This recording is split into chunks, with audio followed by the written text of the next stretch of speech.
Heavenly Father, I pray for everyone watching this video right now. May you bless them with peace, joy, and breakthroughs in their lives. Amen. Hello, my wonderful family. I am so glad and grateful to have you here with me today. Your support means the world, and I truly don't take it for granted. Before we dive into today's powerful story, please don't forget to give this video a thumbs up, drop a comment below to share your thoughts, and of course, hit that subscribe button and turn on the notification bell so you never miss an update from this channel. Happy birthday, darling. The words should have been sweet. Instead, they dripped from Nathan's lips like poison as he pressed them against Victoria's mouth, not mine. I stood frozen in my own living room, watching my husband of 3 years kiss his ex-girlfriend, while 50 of our closest friends and family pretended not to notice. The champagne glass in my hand trembled, the golden liquid inside creating tiny ripples that matched the earthquake tearing through my chest. Elena, I can explain. Nathan's voice cut through the stunned silence as he finally noticed me standing there, still wearing the emerald dress he'd bought me that morning. The same dress he'd whispered looked beautiful on me just hours ago. Explain? My voice sounded foreign, hollow. Explain how you forgot whose birthday party this was? Or explain how you forgot which woman you married.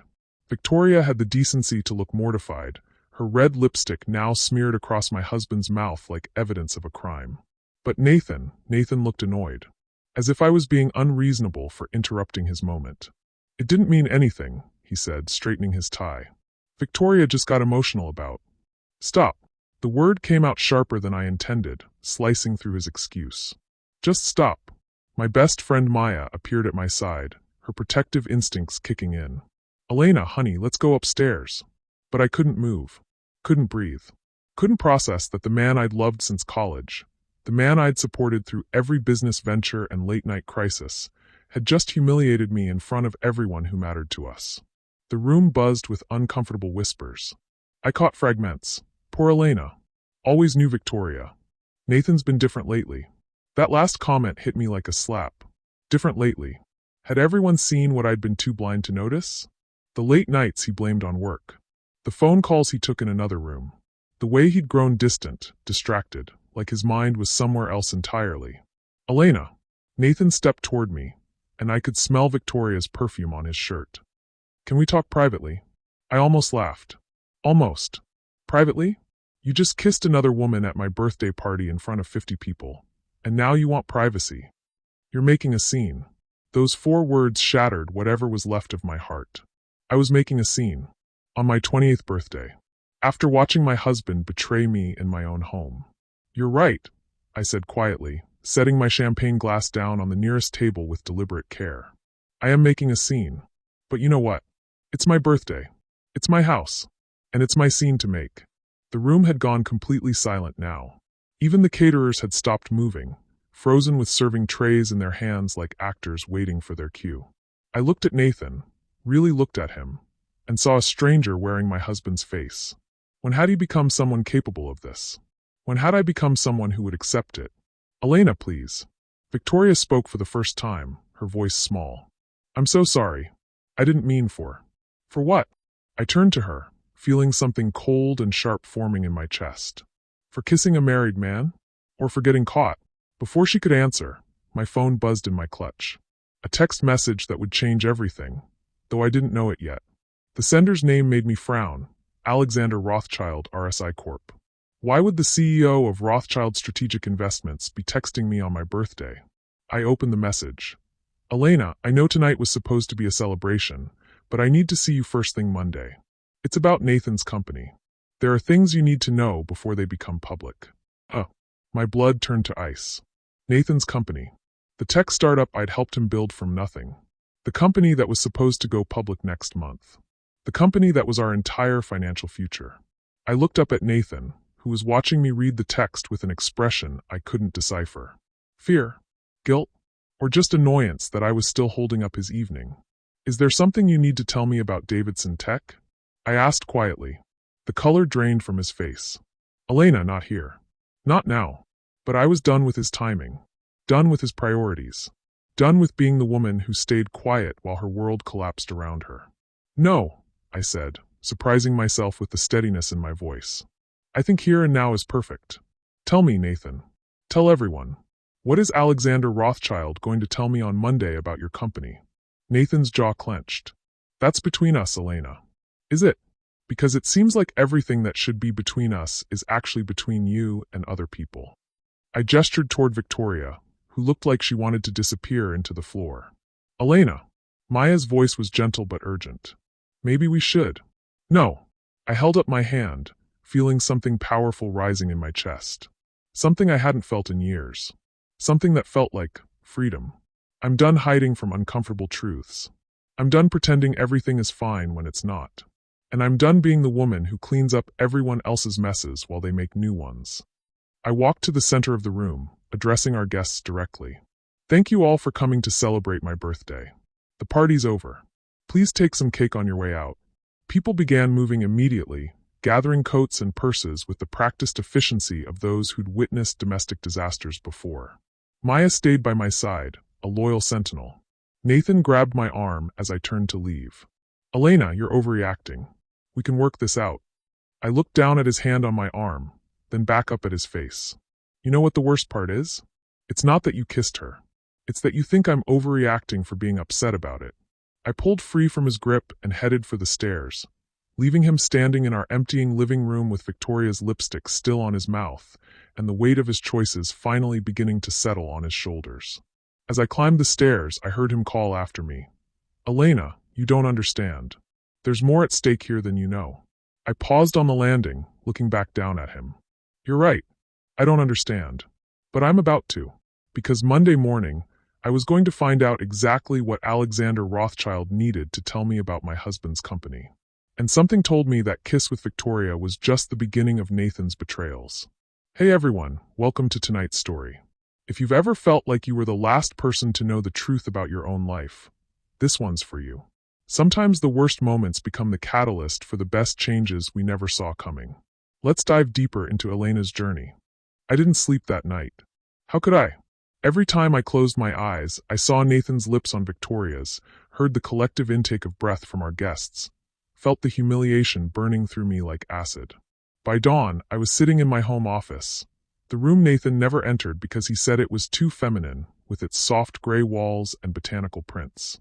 The room where I'd spent countless nights working on marketing strategies for Davidson Tech while he schmoozed investors at expensive dinners. I pulled out my laptop and did what I should have done months ago. I researched my own husband's company. What I found made my stomach churn. Davidson Tech's public filings told a story Nathan had never shared with me. The company wasn't just preparing to go public, it was hemorrhaging money. The revolutionary AI software they'd been developing had failed 3 major beta tests. Their biggest client had pulled out last month. And worst of all, there were SEC investigation notices buried in the fine print. Securities fraud. Misrepresentation of assets. Potential criminal charges pending. My hands shook as I scrolled through document after document. How had I missed this? I'd helped Nathan build this company from our garage 3 years ago. I'd designed their logo, written their marketing copy, even mortgaged my grandmother's house to help fund the initial development. The house I'd inherited when I was 22, right after my parents died in that car accident. The only thing I had left of my family, and I'd risked it for Nathan's dream. My phone rang, jarring me from my spiral of discovery. Maya's name flashed on the screen. How are you holding up? She asked without preamble. I don't know, I admitted, closing the laptop. Maya, did you know Nathan was having problems with the company? A pause. Too long of a pause. Maya, Elena, honey, I didn't want to worry you. But there have been rumors for months. People are saying Davidson Tech is in serious trouble. What kind of people? My voice sounded hollow. Tech industry people. Investors.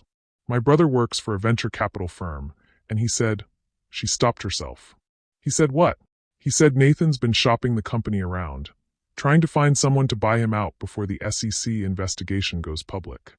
I felt like I was drowning. The SEC investigation that I knew nothing about. Elena, I'm so sorry. I thought Nathan would have told you. But Nathan hadn't told me anything. While I'd been planning our future, believing in our partnership, trusting in our marriage, he'd been systematically destroying everything we'd built together. And apparently, I was the only one who didn't know.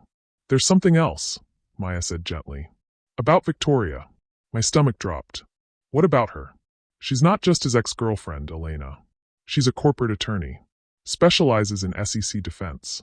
The pieces clicked together with horrifying clarity. Nathan hadn't kissed Victoria out of some moment of weakness or nostalgia. He'd kissed her because she was his lifeline, his legal salvation. And he'd done it at my birthday party because he'd stopped seeing me as anything more than collateral damage in his personal crisis. "I have to go," I whispered. "Elena, wait." But I hung up and immediately dialed the number from last night's text. Alexander Rothschild. His voice was deeper than I'd expected, with a slight accent I couldn't place. Confident but not arrogant. Professional but somehow warm. "Mr. Rothschild, this is Elena Davidson. You texted me last night about my husband's company." "Elena." He said my name like he'd been expecting my call. "I'm glad you reached out. Are you somewhere private where we can talk?" "Yes." "Good. First, I want you to know that what I'm about to tell you isn't easy to hear. But you deserve to know the truth before it becomes public record." I gripped the phone tighter. "I'm listening." "Davidson Tech is bankrupt. Has been for 6 months. Nathan's been using fraudulent financial statements to secure bridge loans, buying time while he looks for an exit strategy." "Exit strategy?" "He's been trying to sell the company to unsuspecting buyers, knowing full well it's worthless. The SEC is building a case against him for securities fraud and wire fraud. Criminal charges are likely." The room spun around me. "How do you know all this?" "Because one of the companies he approached was mine. He wanted to sell me Davidson Tech for $12 million. When my due diligence team investigated, we uncovered the fraud. $12 million. For a worthless company. And Nathan would have let Alexander buy it, knowing it was all built on lies." "There's more," Alexander continued, his voice gentler now. "Elena, your name is on several of the fraudulent documents. As co-founder and CFO, you could be considered complicit." My world tilted. "I'm not the CFO. I've never been the CFO." "According to the incorporation papers filed last year, you are. Nathan listed you as Chief Financial Officer and primary signatory on all major financial decisions." I couldn't breathe. "I never signed anything like that." "I believe you. But legally, you're responsible for the company's debts and any criminal activity. The SEC will likely name you in their investigation." I was going to be sick. Nathan hadn't just betrayed me emotionally. He'd set me up to take the fall for his crimes. While I'd been planning birthday parties and believing in our marriage, he'd been forging my signature and making me an accessory to fraud. "Why are you telling me this?" I managed to ask. "Because you don't deserve to go down with him. And because I think you might be the key to stopping him before he hurts anyone else." "I don't understand." "Meet me tomorrow. Monday morning, 9 a.m. My office at RSI Corporation. I have a proposition that could save your life and your freedom." "What kind of proposition?" "The kind that requires you to trust me more than you've ever trusted anyone. The kind that means walking away from everything you think you know about your life and starting over." I closed my eyes, thinking about Nathan's lips on Victoria's. About the lies buried in financial documents. About my grandmother's house that I'd mortgaged for a company that was apparently built on fraud. "Elena, are you still there?" "I'll be there," I said quietly. "Good. And Elena? Don't tell Nathan about our conversation. Don't tell anyone. Your safety might depend on it." The line went dead, leaving me alone with the wreckage of everything I'd believed about my life. I walked to the window overlooking our backyard, where Nathan and I had hosted summer barbecues and talked about the future we were building together. Where we'd planned to install a swing set for the children we wanted to have. Where I'd felt safe and loved and stupid enough to believe that happiness was something you could count on. My phone buzzed with a text from Nathan. "Elena, we need to talk. I'm flying to Chicago this morning for meetings, but I'll be back Tuesday. We'll figure this out." Chicago, where Victoria lived now. Where he was probably running to plan his next move with his lawyer girlfriend, while I sat here, discovering the depth of his betrayal. I typed back, "Take your time. I'll be figuring things out too." Because I was done being Elena Davidson, the naive wife who believed in fairy tales and trusted the wrong man with her heart and her future. Tomorrow morning, I was going to meet Alexander Rothschild and find out who Elena could become when she stopped letting other people write her story. But first, I was going to do something I should have done years ago. I was going to protect myself. I opened my laptop and began downloading every document, every email, every piece of evidence that proved I'd been kept in the dark about Davidson Tech's real financial state. If Nathan thought he could use me as his scapegoat, He was about to learn that the woman he'd underestimated for 3 years was much stronger than he'd ever imagined. And much more dangerous when she finally stopped playing defense. Monday morning arrived gray and bitter, matching my mood perfectly. I stood outside the gleaming glass tower that housed RSI Corp, wearing my most professional Navy suit, the one I'd bought for Davidson Tech's investor meetings, back when I thought I was building something real. The lobby was all marble and steel, the kind of aggressive luxury that whispered about serious money. The receptionist directed me to the 42nd floor, where I was met by a woman in her 30s with kind eyes and an efficient smile. "Ms. Davidson? I'm Sarah, Mr. Rothschild's assistant. He's waiting for you." She led me down a hallway lined with abstract art that probably cost more than my car. But when she opened the door to Alexander's office, I was surprised by what I found. Yes, it was large. Yes, it had floor-to-ceiling windows overlooking the city. But it was also warm, lived in. Books stacked on every surface. A guitar leaning against one wall. Photos of what looked like family vacations, not corporate events. And sitting behind a desk covered in legal documents was the most striking man I'd ever seen. Alexander Rothschild looked nothing like the cold corporate titan I'd imagined. He was younger than Nathan, maybe 35, with dark hair that looked like he'd been running his hands through it and green eyes that seemed to see everything. When he stood to greet me, I noticed he was tall enough that I had to look up, even in heels. "Elena." He came around the desk, extending his hand. "Thank you for coming." His handshake was firm, warm, and lasted just a beat longer than strictly professional. "I have to admit, you're not what I expected." "What did you expect?" "Someone broken. Someone who'd given up." His eyes studied my face. "But you're angry." "Good. Anger is useful." I took the chair he offered, crossing my legs and trying to project confidence I didn't feel. "You said you had a proposition." "I do. But first, I need you to understand exactly what you're up against." He moved to a wall-mounted screen and pulled up a presentation that made my blood freeze. Financial records. Bank statements. Wire transfers. All bearing my forged signature. "Nathan's been busy," Alexander said grimly. "In the past 6 months, he's moved over $8 million through accounts in your name. Money from fake investors, fraudulent loans, even pension funds from Davidson Tech employees." "Employees?" My voice cracked. "What employees?" "Elena, Davidson Tech has 12 full-time employees. Nathan's been collecting their payroll taxes and pension contributions, but never forwarding them to the government. He's stolen their retirement money." I felt sick. These weren't just numbers on a screen. These were real people. Martha in accounting, who'd shown me pictures of her grandchildren. James from development, who was saving for his daughter's wedding. People who'd trusted us, trusted me with their futures. "That's not all," Alexander continued, pulling up another document. "He took out a life insurance policy on you last month. $2 million. Beneficiary, Nathan Davidson." The room tilted. "A life insurance policy? Think about it, Elena. If something happened to you, Nathan would get $2 million and be free to disappear with Victoria. No wife to ask questions, no co-founder to expose his crimes. You think he's planning to?" I couldn't finish the sentence. "I think Nathan is a desperate man who's run out of options. And desperate men do desperate things." I gripped the arms of my chair, trying to process what he was telling me. "Why should I trust you? You could be making all of this up." Alexander sat on the edge of his desk, close enough that I could smell his cologne, something clean and expensive. "Because 3 hours ago, Nathan contacted my office wanting to schedule an emergency meeting. He's planning to offer me a deal." "What kind of deal?" "He wants to sell me Davidson Tech's revolutionary AI software for $15 million. Cash, with the transaction closing before Friday." "But you said the software doesn't work." "It doesn't. But Nathan's betting I haven't done my homework. He's planning to take the money and disappear before I discover the fraud." I thought about Nathan's text yesterday. The trip to Chicago. The meetings. He's not just running to Victoria for legal advice. He's running away with her. That's what I think. Which brings me to my proposition. Alexander moved to the windows, hands in his pockets.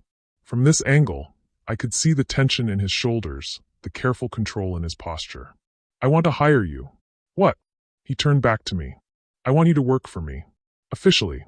As my director of strategic development. Starting today." "I don't understand." "Elena, you know Davidson Tech better than anyone. You helped build it. You understand Nathan's methods, his contacts, his weaknesses. With your inside knowledge and my resources, we can build a case that stops him from defrauding anyone else. And in return? In return, I protect you from the criminal charges. I have enough political connections to ensure the investigation focuses on Nathan, not you. And I pay you enough to rebuild your life however you want. I studied his face, looking for the catch. Why would you do that for me? Something shifted in his expression. Something softer. Because I've been where you are. Not the fraud part, but the betrayal part. I know what it feels like to discover that someone you loved has been systematically destroying your life while you trusted them completely. Your ex-wife? My ex-business partner. And my ex-wife. Turned out they were working together to steal my company and my assets. By the time I figured it out, I'd lost everything except my trust fund. He smiled grimly. Privilege has its advantages, but it doesn't make betrayal hurt less. For the first time since this nightmare began, I felt like I wasn't alone. Like someone understood what it meant to have your entire reality rewritten by someone else's lies. There's something else, Alexander said, moving closer. If you work for me, if we do this together, Nathan will try to retaliate. He'll try to turn people against you, destroy your reputation, maybe even threaten you physically. Are you prepared for that? I thought about Nathan's cold eyes yesterday. About the life insurance policy. About the employees whose retirement money he'd stolen while I smiled and chatted with them at company parties. What exactly are you asking me to do? Help me destroy him before he destroys anyone else. The words hung between us, loaded with implications that would change everything. If I said yes, there would be no going back. No reconciling with Nathan, no pretending this was all a misunderstanding. I would be choosing war. But as I sat there looking at Alexander, really looking at him, I realized something had shifted inside me. The woman who'd stood frozen in her living room 2 nights ago, watching her husband kiss another woman, was gone. In her place was someone harder. Someone who was tired of being underestimated and used. Someone who was ready to fight. If I do this, I said slowly, I want full immunity from prosecution. I want it in writing, signed by the DA. Done. I want enough money to pay back every employee Nathan stole from. Done. And I want him to pay for what he's done.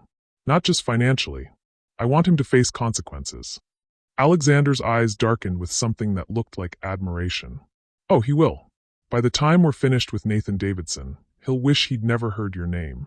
I stood up, smoothing my skirt with hands that had stopped shaking. When do we start? Right now. Nathan thinks he's meeting with me on Wednesday to close the deal. Instead, he's going to walk into a room full of FBI agents and SEC investigators. And me. And you. Because you're going to be the one who hands him the evidence that puts him away. The thought should have terrified me. Instead, it filled me with something I hadn't felt in years: power. There's just one thing, Alexander said as he walked me to the door. Once we do this, Elena, there's no going back. You'll be free of Nathan, but you'll also be free of everything you thought your life was going to be. Are you ready for that? I thought about my grandmother's house, mortgaged for Nathan's lies. About the employees who trusted us. About the life insurance policy and what it might mean.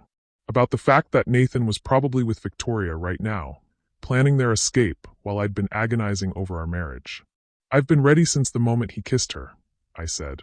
Alexander smiled, and for the first time in days, I felt like I could breathe again. Then let's go to war. As I left his office, I realized something had fundamentally changed. I wasn't just Elena Davidson anymore, the woman who'd been betrayed and humiliated. I was becoming someone new, someone stronger, someone Nathan Davidson was going to deeply regret underestimating. But as the elevator descended toward the lobby, one thought nagged at me.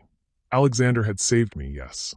But he'd also gained something valuable, my inside knowledge of Nathan's operation, which made me wonder, in this war between powerful men, was I a weapon or was I still just collateral damage? Only one way to find out. Working for Alexander Rothschild was nothing like I'd expected. For the past 2 days, I'd been installed in a corner office at RSI Corp, officially titled Director of Strategic Development, unofficially serving as the architect of Nathan's downfall. Alexander had given me access to everything: forensic accountants, private investigators, even a team of lawyers whose sole job was protecting me from the legal fallout of Nathan's crimes. But it was the small things that surprised me. The way Alexander brought me coffee without being asked, remembering that I liked it black. How he'd roll up his sleeves and sit beside me when we reviewed documents, close enough that I could feel the warmth radiating from his skin. The way he listened, really listened, when I explained Nathan's business practices, never making me feel stupid for having missed the signs. "You couldn't have known," he said Wednesday morning as we sat in his office, surrounded by boxes of evidence. "Nathan's a sophisticated manipulator. He's been playing this game for years." I looked up from the financial records I'd been analyzing. "How do you know so much about manipulation?"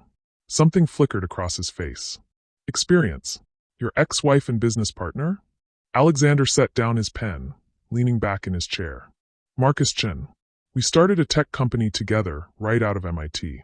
Best friends since freshman year, or so I thought. Turns out he'd been embezzling from day one, using our friendship as cover. And your wife was involved. Sarah, my ex-wife, was feeding him information about my personal accounts, my family's business connections. When I finally caught them, they'd stolen nearly $50 million and were planning to disappear together. I felt a chill. What happened to them? Marcus got 8 years in federal prison. Sarah got immunity in exchange for testimony. His jaw tightened. She's living in Switzerland now, off money she should never have had. I'm sorry. Don't be. It taught me something valuable. Trust has to be earned, not given. He looked at me intently. Which is why I need you to know that everything I've told you is true. I'm not Nathan, Elena. I won't use you and throw you away. The sincerity in his voice made something flutter in my chest. Dangerous territory, considering I was still technically married, and this man was essentially my boss. But there was something about Alexander that made me feel safe for the first time in years. Protected. Valued. My phone buzzed, shattering the moment. Nathan's name flashed on the screen. He's been calling all morning, I said, showing Alexander the display. Answer it. But remember, he can't know you're here. I swiped to accept the call, putting it on speaker. Hello, Nathan. Elena, thank God. Where are you? I've been trying to reach you. I'm at Maya's, I lied smoothly, taking some time to think. Baby, I know you're upset about the other night, but we need to talk. There are things happening with the company. What kind of things? A pause. Nothing for you to worry about. Business stuff. But I need you to come home. Today. Alexander was watching me carefully, taking notes on a legal pad. He wrote something and slid it across to me. Ask about Victoria. Is Victoria helping you with these business things? Elena, please. Don't make this about Victoria. She's just what? Your lawyer? Your girlfriend? Your exit strategy? You're being paranoid. Am I? Because I've been doing some research, Nathan. About Davidson Tech. About our finances. About a lot of things. The silence stretched so long I thought he'd hung up. When he spoke again, his voice was different. Colder. What kind of research? Alexander held up a hand, warning me to be careful. The kind any wife would do when she discovers her husband is keeping secrets from her. Elena, I need you to stop whatever you're doing and come home. Now.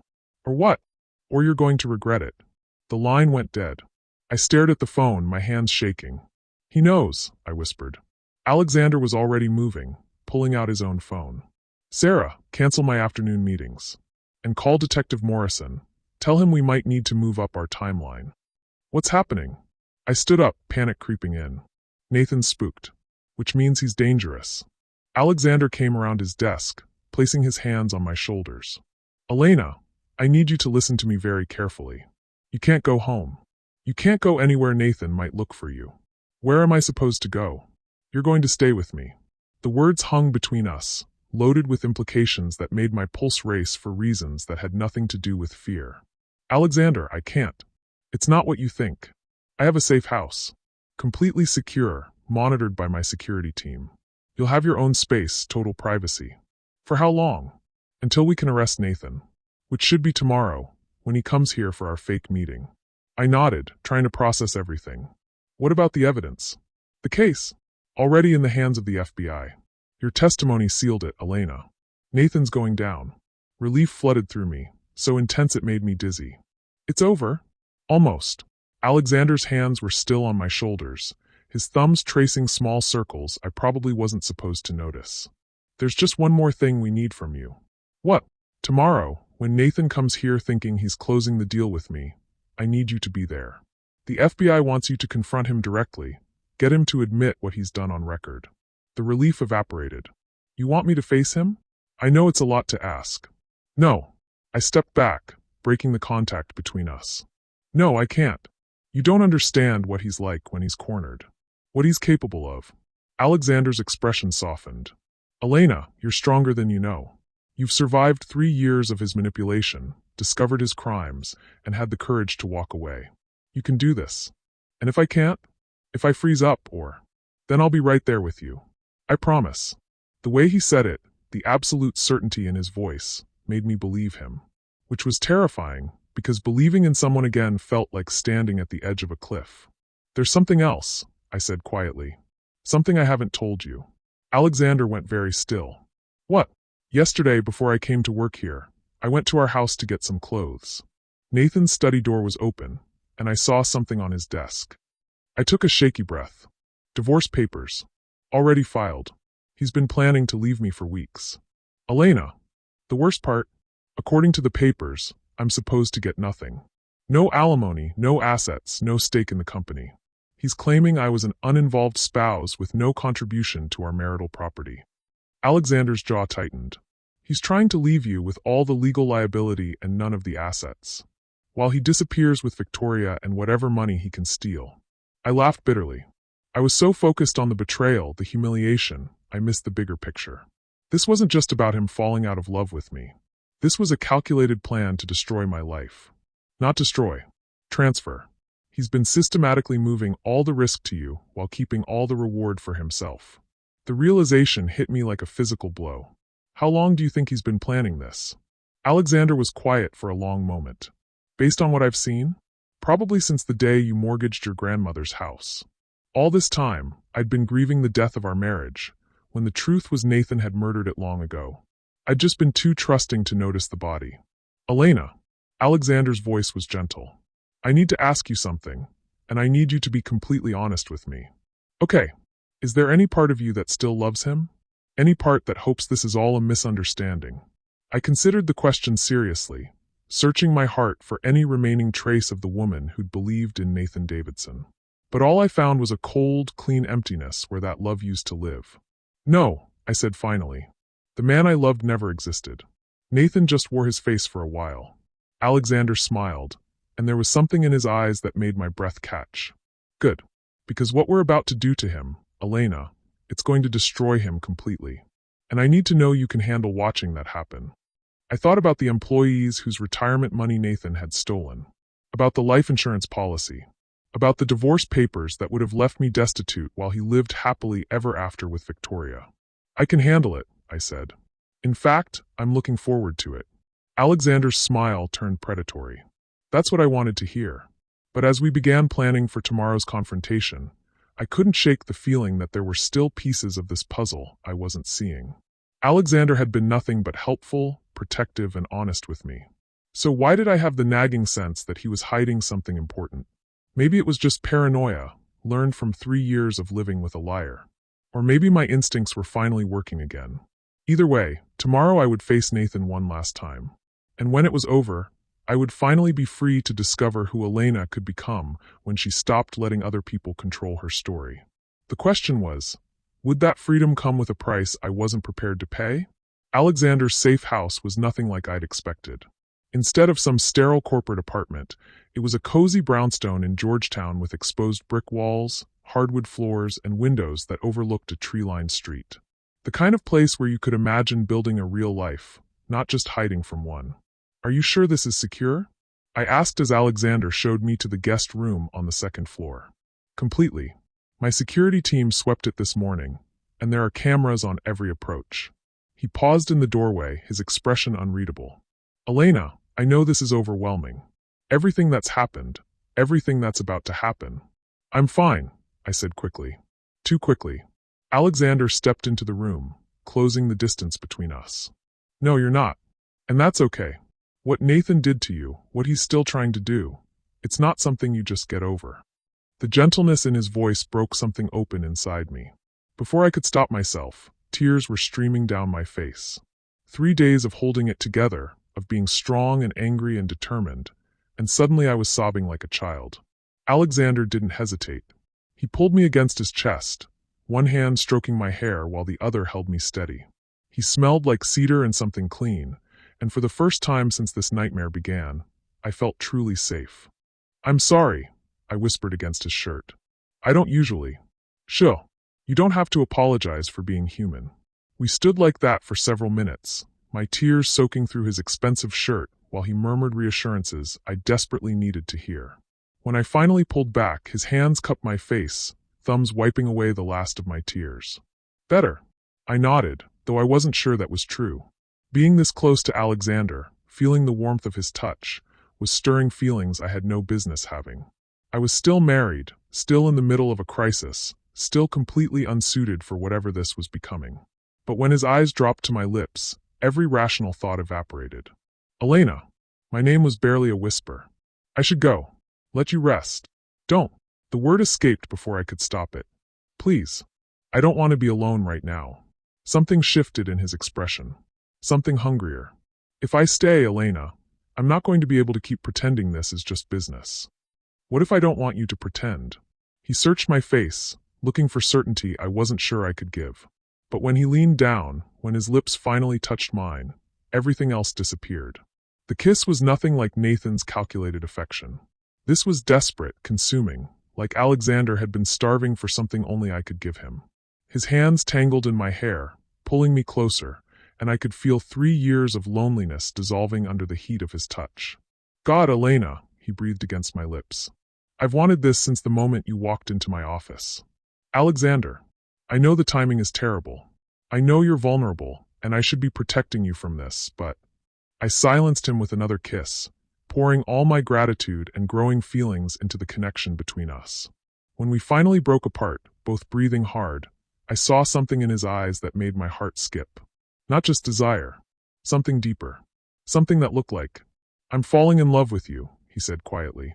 "I know it's too soon, too complicated, but I need you to know." The words should have terrified me. Instead, they felt like coming home. "Alexander." My phone rang, shattering the moment. Nathan's name flashed on the screen, and reality came crashing back. Alexander's expression hardened. "Don't answer it." But the phone kept ringing, insistent and somehow ominous. After the 6th ring, Alexander grabbed it and answered himself. Elena's phone. I could hear Nathan's voice, loud and agitated, but couldn't make out the words. Alexander's face went pale as he listened. "What do you mean she's not at Maya's?" Alexander's voice was ice-cold now. "How long have you been looking for her?" More shouting from Nathan. Alexander hung up and immediately dialed another number. "This is Rothschild. I need you to run a trace on Nathan Davidson's location. Now." He paused, listening. "What do you mean you can't find him?" A chill ran down my spine. "Alexander, what's wrong?" "Nathan's not in Chicago. He never was. And according to my security team, he's been asking questions about you. About where you might go, who you might turn to. How would he know to look for me?"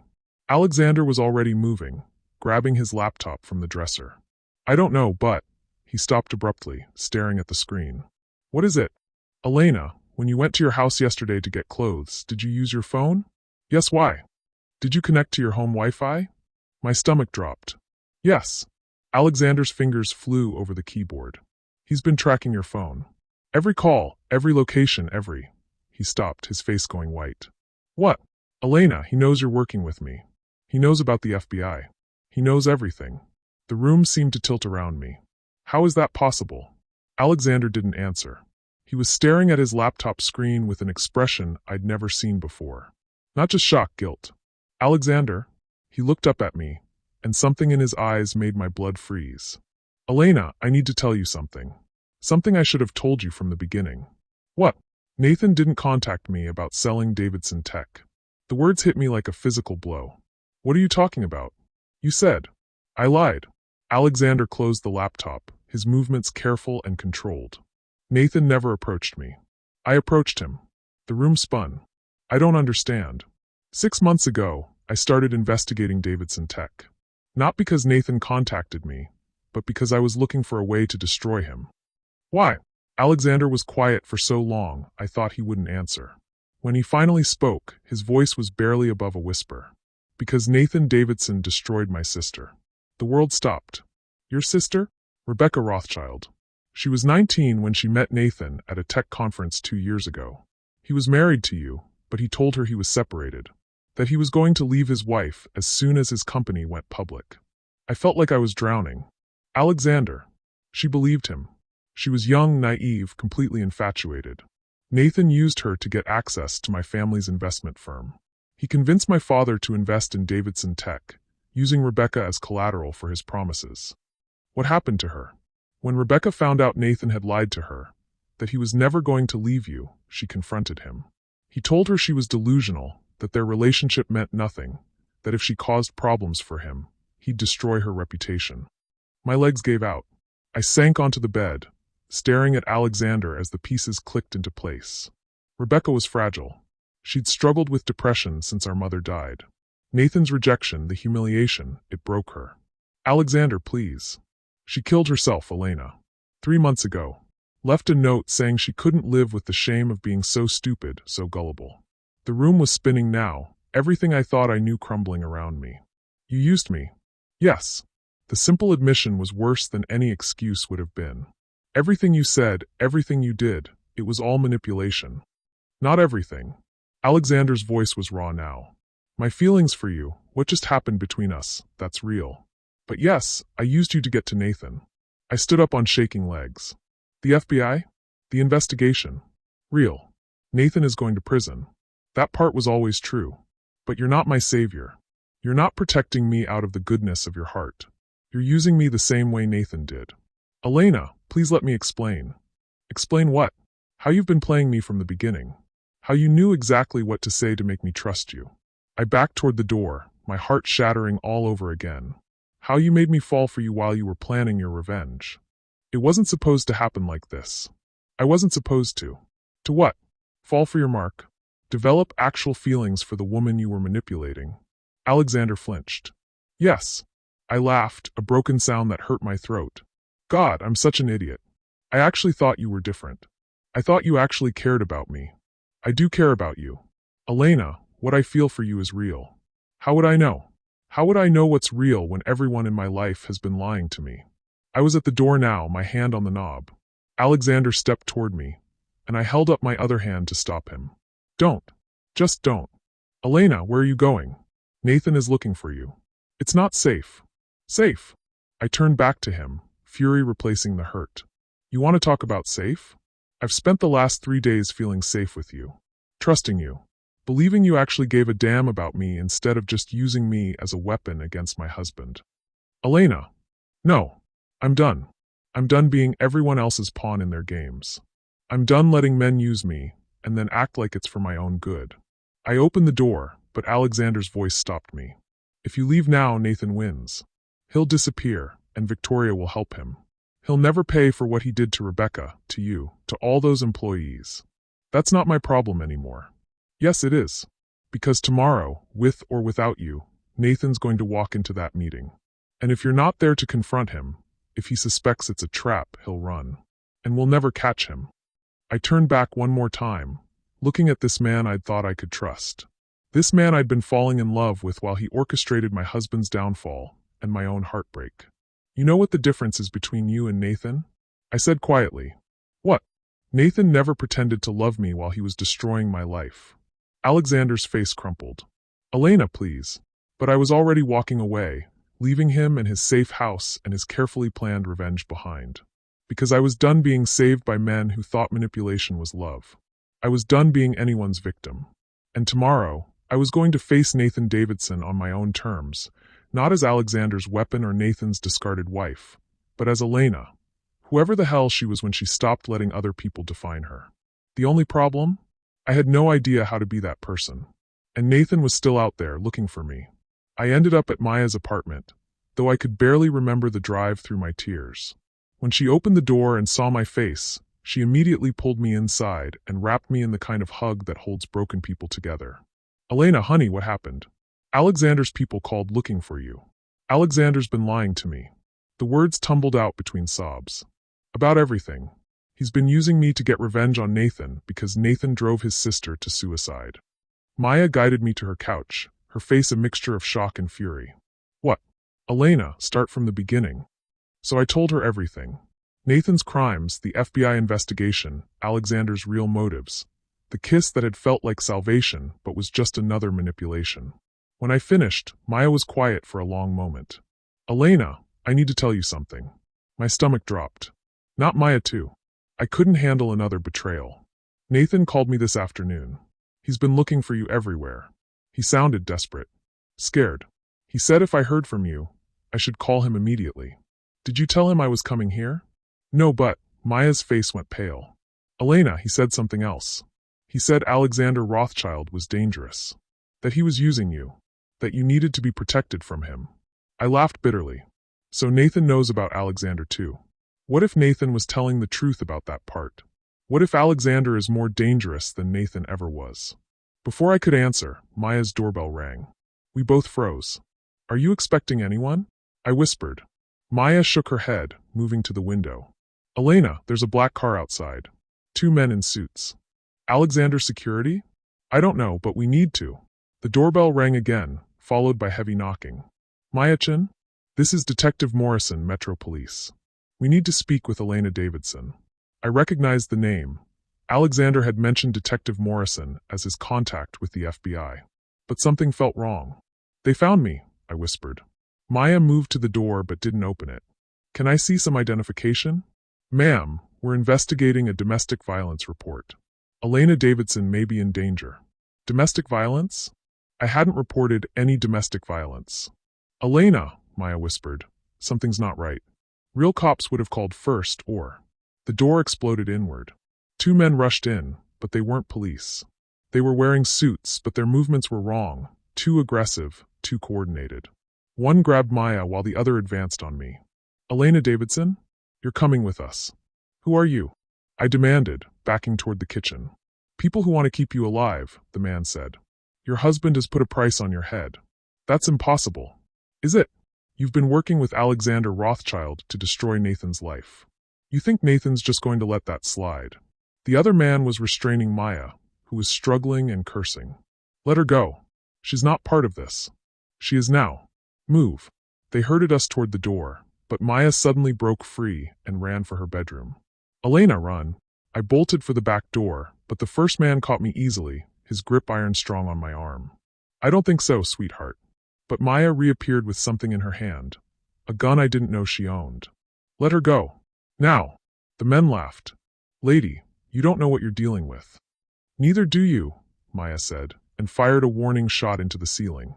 In the chaos that followed, I broke free and ran. Behind me, I heard shouting, another gunshot, then silence that terrified me more than the noise had. I made it to my car and drove aimlessly through the city, my hands shaking so badly I could barely steer.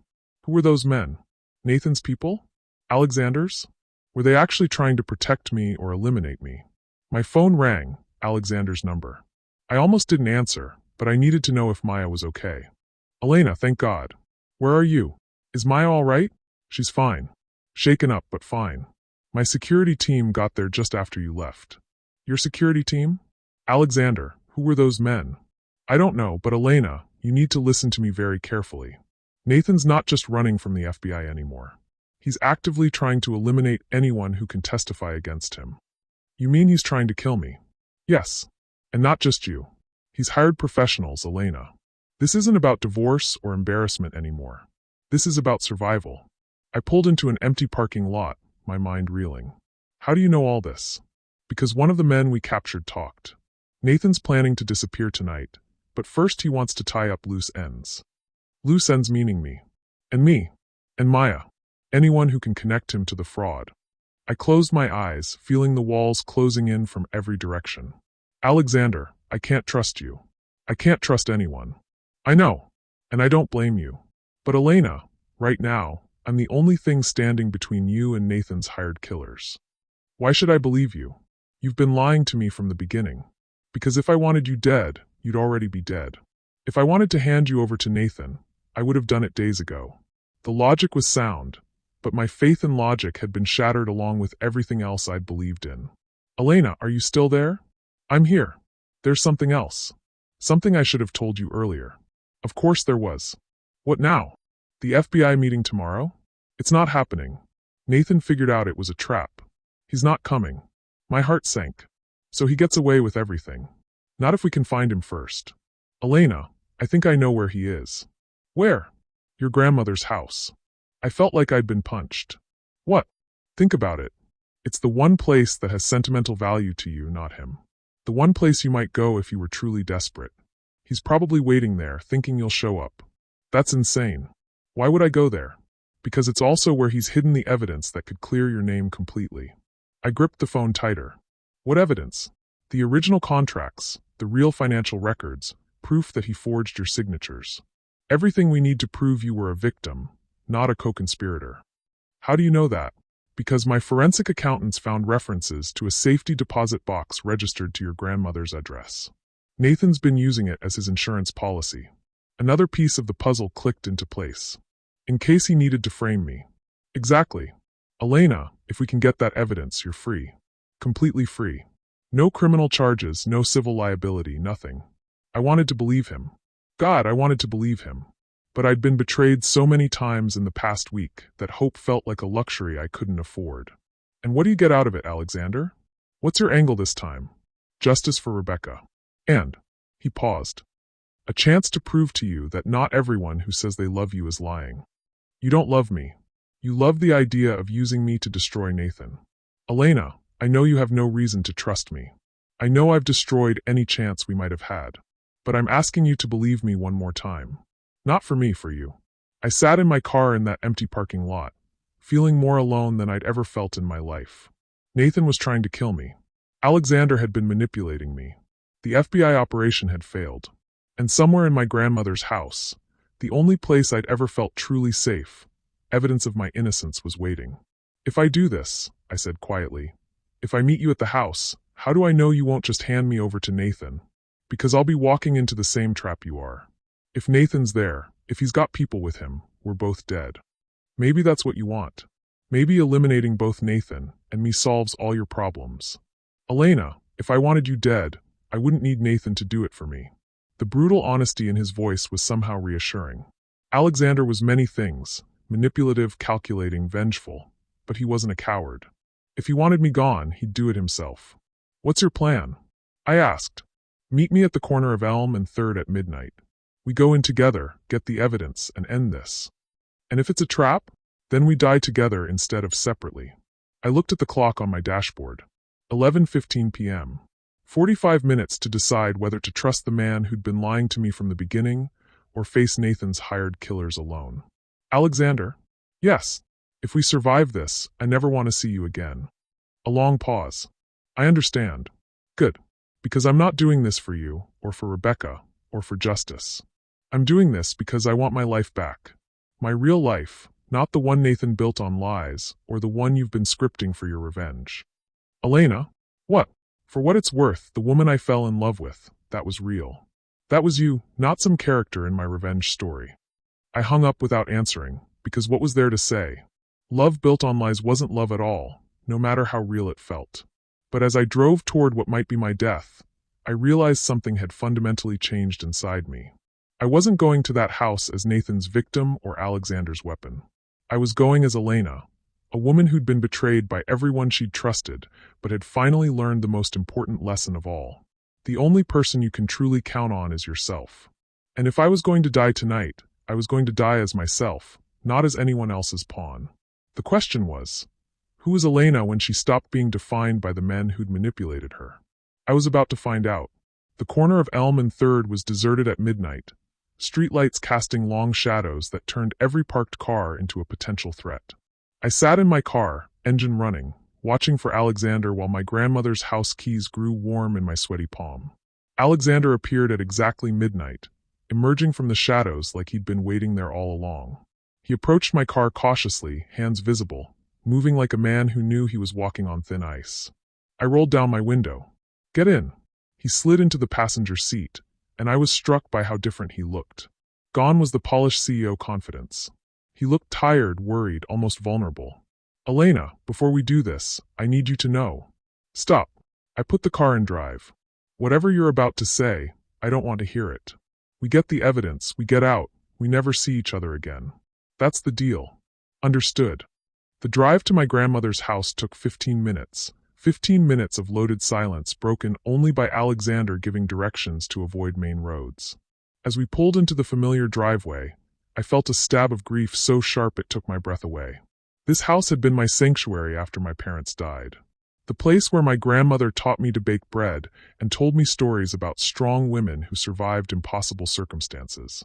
Now it was the stage for the final act of my marriage's destruction. "The lights are on," Alexander observed. He was right. Warm light spilled from the kitchen windows, and I could see movement inside. Someone was definitely home. "How do you want to do this?" I asked, carefully. "If Nathan's in there, he's not alone. And if he's desperate enough to hire killers, he's desperate enough to kill me himself," I finished. We sat there for a moment, both understanding that once we walked through that door, everything would change. One way or another, this nightmare would end tonight. "Elena," Alexander's voice was quiet. "I know you hate me right now, and you have every right to. But I need you to know that if something happens to me in there, there's a file on my desk with everything you need to clear your name. Sarah, my assistant, has instructions to deliver it to the FBI. Why are you telling me this? Because I've spent so much time manipulating people, I forgot what it felt like to do something purely good. This is my chance to remember." I looked at him, really looked at him, and saw something I hadn't expected. Regret. Real, bone-deep regret that went beyond just getting caught in his lies. "Alexander, why did you really approach Nathan?" The truth this time.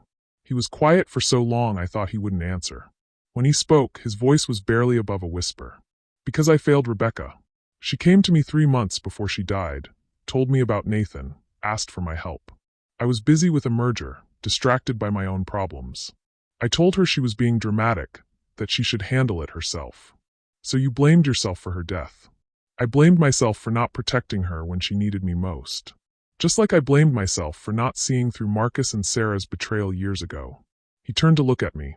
"I told myself that destroying Nathan was about justice, but really it was about proving I wasn't weak. That I could protect someone this time. Except you ended up hurting me to do it. Yes. And now I'm the same kind of manipulative bastard I was trying to destroy." The honesty in his voice was devastating. For the first time since I'd learned the truth about his motives, I saw him clearly, not as a calculating predator, but as a broken man trying to atone for his failures in all the wrong ways. "Elena, I know you'll never forgive me. But if we both survive tonight, I want you to know that loving you changed me. It made me want to be better than I am." Before I could respond, my phone buzzed. A text from an unknown number. "Elena, it's Victoria. Nathan is inside waiting for you. He has a gun. Alexander is working with him. Don't trust him. Come alone through the back door. V." My blood turned to ice. I showed Alexander the text. His face went white. "Elena, I'm not working with Nathan. You have to believe me." But doubt was creeping in again. How had Victoria gotten my number? How did she know we were here? And why would she warn me about Alexander? "Get out of the car," I said quietly. "Elena, get out. Now." Alexander stared at me for a long moment, then slowly opened the car door. "If you go in there alone, he'll kill you. Maybe. Or maybe you're planning to hand me over to him yourself. Elena, look at me. Look at my eyes and tell me you think I'm lying." I did look. And what I saw there was desperation, fear, and something that looked like love. Real love. Not the calculated manipulation Nathan had shown me, but the messy, complicated, devastating kind of love that people felt when they'd already lost everything. "I don't know what's real anymore," I whispered. "This is real." Alexander reached out like he wanted to touch my face, then stopped himself. "What I feel for you is the only real thing I've done in years." That's what Nathan used to say. "I'm not Nathan. Prove it." Alexander was quiet for a moment, then reached into his jacket. For a terrifying second, I thought he was going for a weapon. Instead, he pulled out a small recording device. "I've been recording everything since we got here. Everything I've said to you, everything I'm about to say. If I betray you, if I hurt you, you'll have proof." He pressed a button and his own voice played back. "Elena, I know you'll never forgive me. But if we both survive tonight, I want you to know that loving you changed me." "Why would you do that?" "Because I need you to trust me one more time. And I need you to know that whatever happens in there, you're not going in defenseless." He handed me the recorder. "Keep this. If I turn out to be working with Nathan, if I betray you again, use it to destroy me." I stared at the device in my hand. It was such a simple thing, but it represented something I'd never had before. Power. The power to control my own narrative. There's something else, Alexander said. Something Victoria doesn't know that Nathan knows. What? Your grandmother's safe deposit box? It's not just evidence of Nathan's crimes. It's also evidence of mine. My stomach dropped. What do you mean? The investigation I had done on Nathan, the way I manipulated you into helping me, it's all illegal. Corporate espionage, emotional manipulation for financial gain. If that evidence comes to light, I go to prison too. So you're not just asking me to trust you. You're asking me to save you. No, I'm asking you to choose what kind of person you want to be when this is over. I understood then. This wasn't just about Nathan or Alexander or even my own survival. This was about who Elena Davidson would become when she stopped letting other people write her story. A car door slammed somewhere in the darkness. We both froze. Elena. Nathan's voice carried across the night air. I know you're out there. We need to talk. He emerged from the shadows behind the house, and I could see the gun in his hand. But he wasn't alone. Victoria was with him, and she didn't look like she was there voluntarily. Her hands were bound, and there was terror in her eyes. Nathan's using Victoria as bait, Alexander whispered. He knows you won't let an innocent person get hurt. How innocent is she? She's been helping him all along. Look at her, Elena. Really look. I did and saw what Alexander meant. Victoria's lip was split, there was a bruise forming on her cheek, and she kept glancing at Nathan with barely concealed fear. He's been using her too, I realized. Just like he used you. Just like he uses everyone. Nathan was walking toward us now, dragging Victoria with him. Elena, I can see your car. Come out and let's settle this like adults. I looked at Alexander one more time. If I choose to trust you, if we go in there together, what's the plan? There is no plan. We improvise, we survive, and we stop Nathan from hurting anyone else. And if I choose to go alone? Then I respect your choice and pray you make it out alive. Nathan was getting closer. In 30 seconds, he'd be close enough to see Alexander in my car. I had to choose.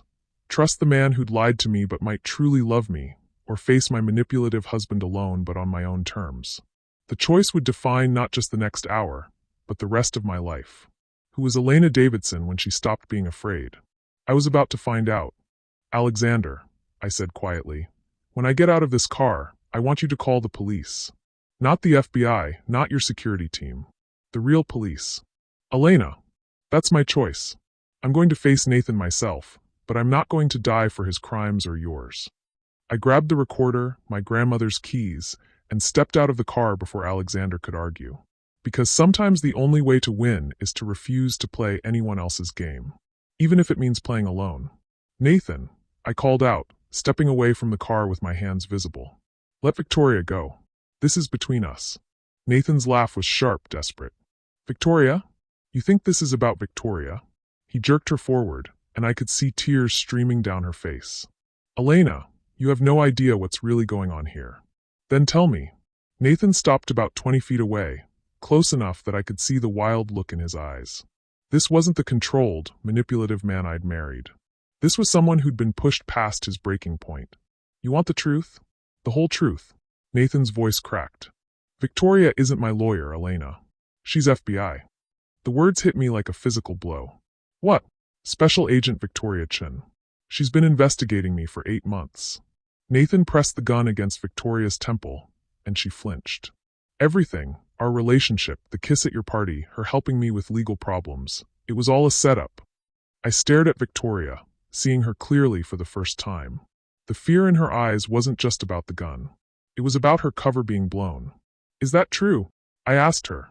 Victoria met my eyes, and I saw the answer there before she spoke. Yes. The kiss at my birthday party was meant to drive you away from Nathan so you'd be more willing to cooperate with the investigation, Victoria said quietly. I'm sorry, Elena. You were never supposed to get hurt. My world tilted again.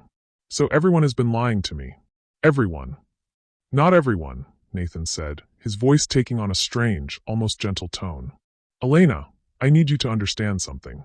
Yes, I stole money. Yes, I committed fraud. But I never meant for you to get caught up in it. You forged my signature. To protect you. Nathan's voice was urgent now. Elena, the company was failing. Had been for months. I forged your signature on documents that made it look like you knew about the problems, but I also created a paper trail that would prove you were coerced if anyone ever investigated. I felt like the ground was shifting beneath my feet. What are you talking about? The life insurance policy, the divorce papers, they were all part of a plan to get you away from me before everything collapsed. I was trying to save you, Elena. By humiliating me? By kissing another woman at my birthday party. Because I knew it would make you leave me. And I knew that when you left, you'd be angry enough to fight back. Angry enough to survive what was coming. Victoria spoke up, her voice strained but professional. Elena, he's telling the truth about that part. Nathan's been trying to protect you from the beginning. The fraud charges are real, but he's been setting things up so you'd be clear of them. My head was spinning. Then why did Alexander find evidence that I was listed as CFO? Nathan's face darkened. Because Alexander Rothschild planted it there. What? Elena, Rothschild isn't just out for revenge because of his sister. Rebecca wasn't some innocent victim. She was his business partner in trying to steal my company. The world stopped. That's impossible. Is it? Think about it, Elena. How did Alexander know so much about our finances? How did he have access to documents that should have been confidential? How did he know exactly what to say to turn you against me? I thought about Alexander's easy access to my banking records, his detailed knowledge of Nathan's business practices, the way he'd seemed to anticipate every move. Rebecca Rothschild was a corporate spy, Nathan continued. She seduced me to get inside information about Davidson Tech, then passed it to Alexander. When I figured it out and confronted her, she threatened to destroy my reputation by claiming I'd assaulted her. You said she killed herself. She did. But not because I rejected her. Because Alexander cut her loose when she became a liability. His own sister, Elena. He sacrificed her to protect his corporate espionage operation. I felt sick. Alexander told me she killed herself because you broke her heart. Alexander's been playing a longer game than any of us realized, Victoria said grimly. Elena, we've been investigating him too. Rebecca's death wasn't suicide, it was murder. And Alexander's been systematically destroying everyone who could expose his business practices. Including me, Nathan said quietly. Elena, I'm not a good man. I've done terrible things. But I never wanted to hurt you. Everything I did, the distance, the coldness, even the affair with Victoria, was to push you away before Alexander could use you against me. I looked at Victoria. Is this true? All of it. Enough of it. Nathan's guilty of fraud, but Alexander's guilty of worse. We've been trying to build a case against him for months, but he's too careful, too connected. Until now, Nathan said. Until he made the mistake of falling for you for real. Behind me, I heard a car door slam. Alexander was getting out of my car, probably realizing the conversation had gone on too long. Elena, Nathan said urgently, there's something in your grandmother's house. Something she left for you that Alexander doesn't know about. It's why I've been waiting here. What? Your grandmother didn't just leave you the house, Elena. She left you her insurance business. Her client files, her investigation records, everything. She was a private investigator for 40 years before she retired. My grandmother, who I'd thought was just a sweet old lady who baked cookies and told stories. What does that have to do with anything? Because one of her last cases was investigating Alexander Rothschild for insurance fraud. She had enough evidence to destroy him, but she died before she could act on it. Elena, Alexander's voice carried across the night. Is everything okay? Nathan's grip tightened on Victoria. The evidence is in her office safe. The combination is your birthday, the real one, not the one on your fake birth certificate. My fake birth certificate? Elena, your grandmother found out that Alexander's been tracking you since you were born. Your parents' car accident? It wasn't an accident. Alexander needed you isolated, vulnerable, so he could eventually use you. The world went completely silent. Everything I thought I knew about my life, my history, my family, it was all crumbling. That's impossible, I whispered. The evidence is all there. Photos, bank records, testimony from the mechanic who sabotaged your parents' car on Alexander's orders. Elena, he's been orchestrating your entire life to lead to this moment. Alexander was walking toward us now, no longer trying to hide. Elena, step away from Nathan. Whatever he's telling you, it's lies. Is it? I called back. Did you kill my parents, Alexander? Alexander stopped walking. Even from a distance, I could see his face change. Elena, you don't understand the bigger picture. Then explain it to me. Alexander took another step forward, and I could see he had something in his hand. Not a gun, something smaller. A phone. Your parents were going to expose me, he said, his voice carrying clearly in the night air. They'd figured out my connection to their private investigator mother-in-law. They were going to destroy everything I'd built. The simple admission shattered the last of my illusions. The man I'd been falling in love with had murdered my parents. So you killed them. I eliminated a threat. Just like I'm about to eliminate Nathan. Alexander raised his phone, and I realized with horror what he was doing. Elena, get down. Nathan shoved Victoria toward me just as the explosion rocked the night. Alexander had detonated something, probably planted in Nathan's car earlier. The blast lit up the darkness, and in the chaos that followed, I heard gunshots. When the smoke cleared, Nathan was on the ground, blood spreading across his shirt. Victoria was beside him, trying to apply pressure to the wound. And Alexander was walking toward us, no longer pretending to be anything other than what he was. A killer. Elena, he said conversationally, I really am sorry it had to end this way. I genuinely cared about you. Cared enough to murder my parents? Cared enough to give you a life worth living. You think you would have been happy as the daughter of a mechanic and a waitress? I made you into someone special. You made me into your victim. I made you into the woman I could love. Alexander was close enough now that I could see his eyes. There was madness there, but also a twisted kind of affection that made my skin crawl. The beautiful thing is, Elena, you still have a choice. Nathan dies tonight. That's not negotiable. But you can live. We can disappear together, start over somewhere new. I have enough money to make any life you want possible. What about Victoria? Victoria is a federal agent who's been investigating me. She can't be allowed to live. I looked down at Victoria, who was still trying to save Nathan's life despite everything. At Nathan, who'd been trying to protect me even while destroying himself. At the mess of lies and manipulation that had been my entire adult life. Alexander, I said quietly, there's something you should know about my grandmother's house. What? It's been wired for sound and video since 1987. Everything we've said tonight, everything you've admitted to, it's all been recorded. Alexander's face went white. That's impossible. My grandmother was paranoid about home invasions after she started doing PI work. She had a security system installed that most people would never notice. I pulled the small recording device Alexander had given me earlier from my pocket. But this isn't the only recording being made tonight. Behind Alexander, I could see police cars approaching with their lights off. Victoria had apparently signaled for backup before Nathan had grabbed her. Elena, you're bluffing. Am I? Why don't you check the small camera hidden in the porch light? Or the one in the oak tree? Or the microphones my grandmother had built into the garden stones? Alexander spun around, finally noticing the approaching police cars. When he turned back to me, his face was a mask of rage. You think you've won?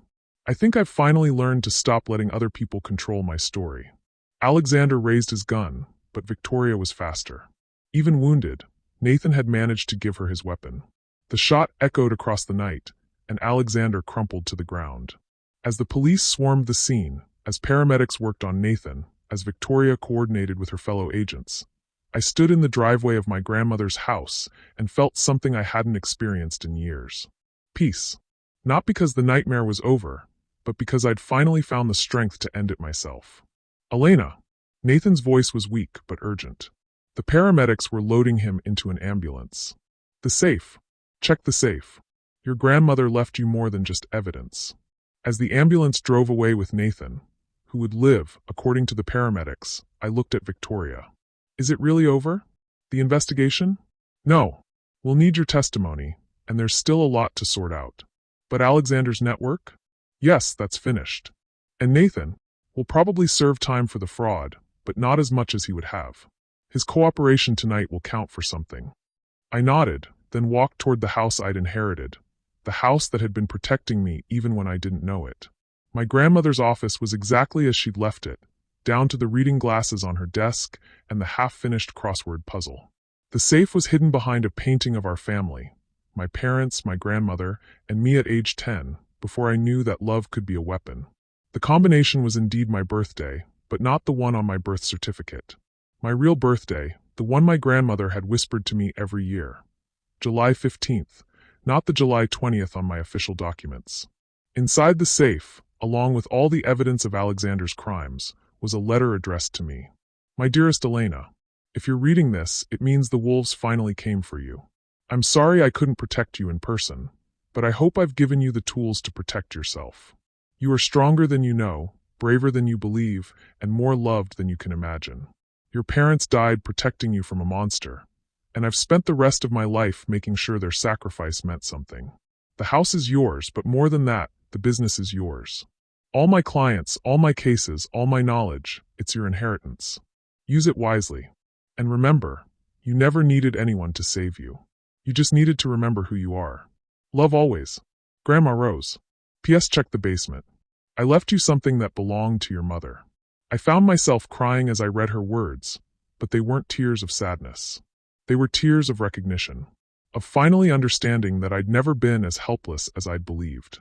In the basement, in a cedar chest I'd never seen before, I found my mother's journals. Page after page of investigation notes, surveillance photos, evidence that she and my father had been building a case against Alexander for months before their death. They'd known he was dangerous. They'd known he was watching our family. And they'd been preparing to stop him. Just like I had. The last entry in my mother's journal was dated 3 days before the accident. Elena is so smart, so strong. Sometimes I watch her and see the woman she's going to become, and it takes my breath away. I know we're putting her in danger by going after Rothschild, but we can't let him hurt other families the way he's hurt his own. If something happens to us, I know Elena will find a way to finish what we started. She has her grandmother's heart and her father's courage. She'll be fine. Better than fine. She'll be extraordinary. As I closed the journal, I realized my mother was right. I had finished what they started. And for the first time in my adult life, I knew exactly who I was. Elena Davidson was dead. She'd died tonight, along with all her illusions about love and trust and happy endings. But Elena Rose, named for my grandmother, daughter of heroes, inheritor of truth, she was just getting started. 6 months later, the brass nameplate on my office door read, Elena Rose, Private Investigator. Every time I saw it, I felt a quiet thrill of recognition. This was who I'd always been meant to be. I just hadn't known it yet. My grandmother's investigative business had thrived under my management. Turns out, people needed someone who understood betrayal from the inside out, someone who could spot lies because she'd lived with them for years. I'd helped 3 women escape abusive marriages, exposed 2 corporate embezzlement schemes, and reunited a family torn apart by decades of deception. Today, though, was different. Today was the day Nathan Davidson was being released from federal prison. He'd served 6 months of an 18-month sentence, reduced for his cooperation in bringing down Alexander's network. The fraud charges had stuck, but his testimony had helped the FBI uncover a dozen other victims of Alexander's schemes. In the end, Nathan had chosen truth over self-preservation. I was waiting in the visitor parking lot when he walked out, looking thinner but somehow healthier than he had in years. The desperate wildness was gone from his eyes, replaced by something that looked like peace. Elena. He approached my car cautiously, as if he wasn't sure he'd be welcome. Nathan. We looked at each other for a long moment, these 2 people who'd shared a marriage built on lies, but had somehow found truth in its destruction. You look good, he said finally. Different. Stronger. I am stronger. Prison suits you too, actually.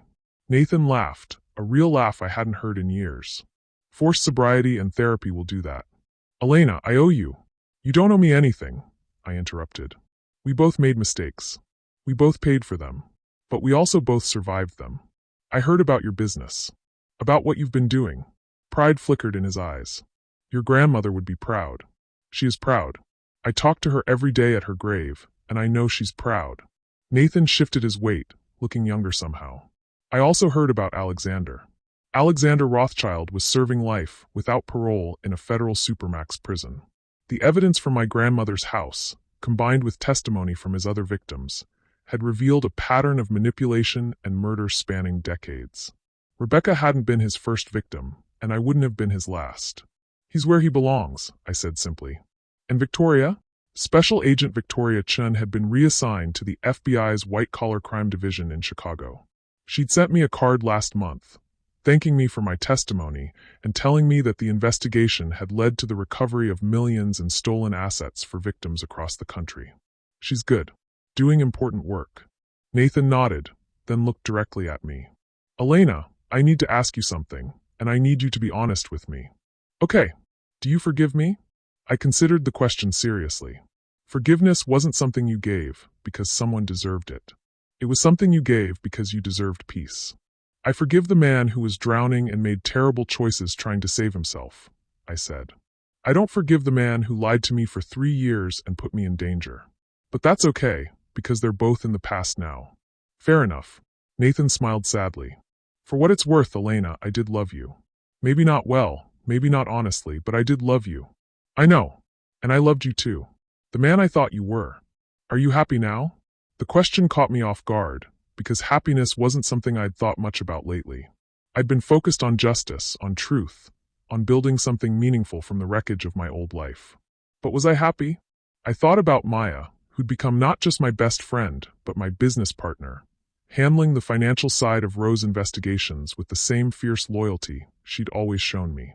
I thought about the clients who hugged me after I helped them find the truth they needed. I thought about the house I'd renovated, honoring my grandmother's memory while making it truly mine. I thought about the quiet satisfaction of going to bed each night, knowing I'd spent the day helping people instead of being used by them. Yes, I said, surprised by the certainty in my voice. I'm happy. Good. You deserve to be happy. We stood there in comfortable silence for a moment, two people who'd shared the worst and best of each other finally finding peace. What will you do now? I asked. Victoria helped me get a job with a nonprofit that helps white-collar crime victims. Apparently, having been both perpetrator and victim gives me unique insight. Nathan's smile was self-deprecating but genuine. I'll never get rich, but I'll sleep well at night. That sounds like a good trade. It is. Nathan started to walk away, then turned back. Elena, for whatever it's worth, I'm proud of who you've become. You're exactly who you were always supposed to be. As I watched him walk toward his new life, I felt the last piece of my old pain dissolve. Nathan Davidson and Elena Davidson were characters in a story that was finished now. What remained was just Nathan and Elena, two people who'd learned hard lessons about love and truth and the price of both. I drove back to my office, where Maya was waiting with a stack of new case files and a bottle of wine. How did it go? She asked. It went well. Closure, you know? The best kind. Maya held up a file folder. Speaking of which, we got a new case today. A woman whose husband died in a suspicious car accident, and the insurance company is refusing to pay out because they think she killed him. I took the file, already feeling the familiar spark of purpose. What's her name? Sarah Chen. She's Victoria's sister-in-law. I looked up sharply. Victoria referred her to us? Apparently, you made quite an impression on our former FBI friend. She said if anyone could find the truth in a complicated situation, it would be you. I opened the file and began reading, already seeing patterns that reminded me of my own story. A woman isolated by circumstances she didn't understand, blamed for crimes she didn't commit, fighting a system designed to protect the powerful at the expense of the vulnerable. Maya, clear my schedule for tomorrow. I think we're going to need to make a house call. On it, boss. Boss. 6 months ago, I'd been nobody's boss. I'd been someone who let other people make decisions for her, control her narrative, define her worth. Now I was a woman who helped other women reclaim their power. As I settled in to read Sarah Chen's case file, my phone buzzed with a text from an unknown number. Elena, this is Rebecca's friend Amanda. Victoria gave me your number. My husband has been threatening me, and I think he's planning something terrible. I don't know who else to trust. Can you help me? I looked at the message for a long moment, then typed back. I'll be there tomorrow. Send me your address. And Amanda, you're going to be okay. I promise. Because that's what I did now. I helped women who'd lost their way find their strength again. I investigated the lies that powerful people use to destroy vulnerable ones. I was the person I'd needed 6 months ago, when my world was crumbling and I didn't know who to trust. Maya looked over my shoulder at the text. Another case? Another woman who needs to remember how strong she is. You know, Elena, I've been thinking. Rose Investigations is growing pretty fast. Maybe it's time to expand. What do you mean? I mean, maybe it's time to hire some more investigators. Train other women to do what you do. Turn this into something bigger. I looked around my office, my grandmother's office, with its filing cabinets full of solved cases and its walls covered with thank you cards from grateful clients. I thought about all the women out there who were living the life I'd escaped, trapped in webs of lies spun by people who claimed to love them. Maya, that's a brilliant idea. I have my moments. As the sun set over the city, I sat in my grandmother's chair, in my grandmother's office, running my grandmother's business, and felt the deep satisfaction of a life finally aligned with its purpose. My phone rang. The caller ID showed a familiar name, Detective Morrison, the police contact who'd helped coordinate Nathan's arrest.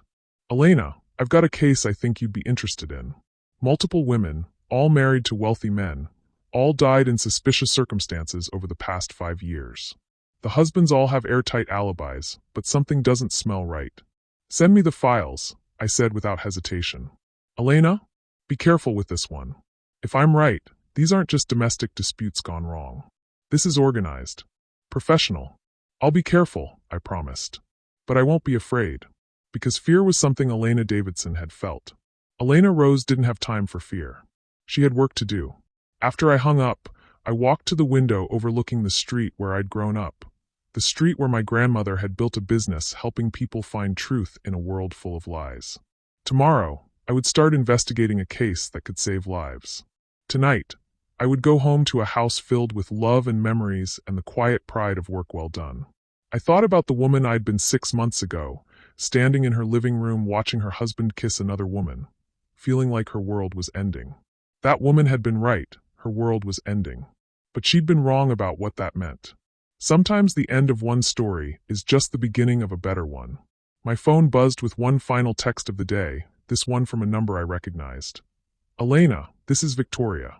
I wanted you to know that the investigation you helped with has led to 47 arrests and the recovery of $200 million in stolen assets.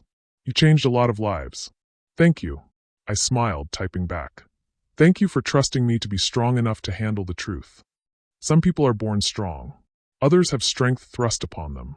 But the strongest are those who choose strength after they've lost everything else. You chose to be extraordinary, Elena. Never forget that. As I locked up the office and headed home, I thought about Victoria's words. She was right, I had chosen strength. But more than that, I'd chosen truth. I'd chosen to stop letting other people write my story and start writing it myself. And the best part? This was just the beginning. Rose Investigations was growing. Women across the country were finding their voices, their strength, their power to change their own stories.